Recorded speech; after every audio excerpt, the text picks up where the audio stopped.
there's another thing we talked about in the book, and it's called Tendrel in Tibetan, and it means auspicious coincidence.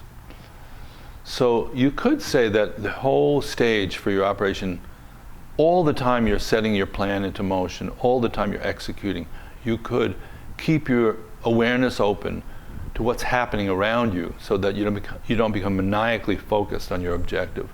And you begin to notice a strange quality in the environment that we call tendril or auspicious coincidence.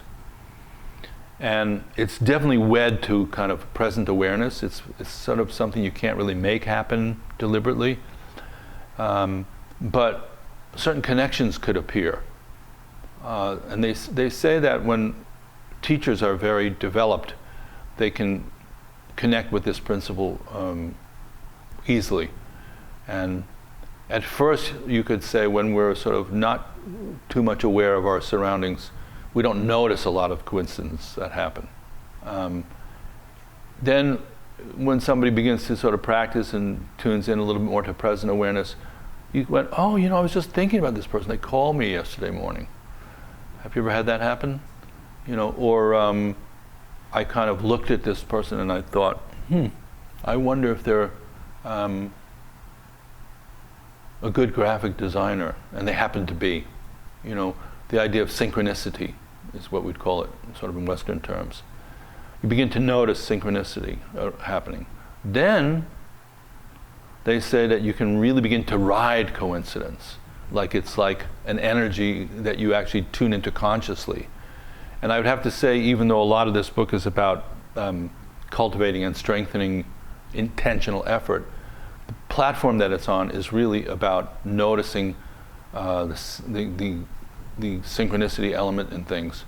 So, for example, my publisher at Wisdom Publications, which is my book company, has studied with a very closely allied Tibetan Buddhist school, and his teacher and my teacher are like sort of first cousins, dharmically. Well, how did that happen? How did that happen? Isn't that kind of quirky in a way? And it's not like I went, I better look around. I'll get my Rolodex out and I'll see who could I contact and network with. It just sort of spontaneously happens that way. And when it does, you can take note of it and you can I find, in fact, I give this instruction to people, you have to pay attention to it. It's really important. So, I've suffered when I haven't followed the footprints of Tendrel.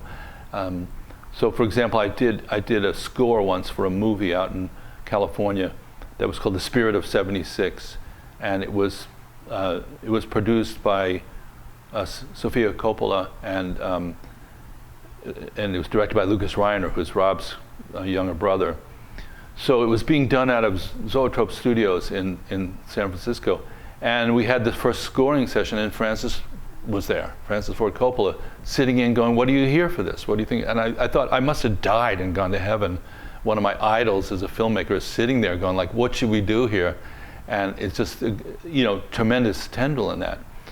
So I was in San Francisco by myself. I left.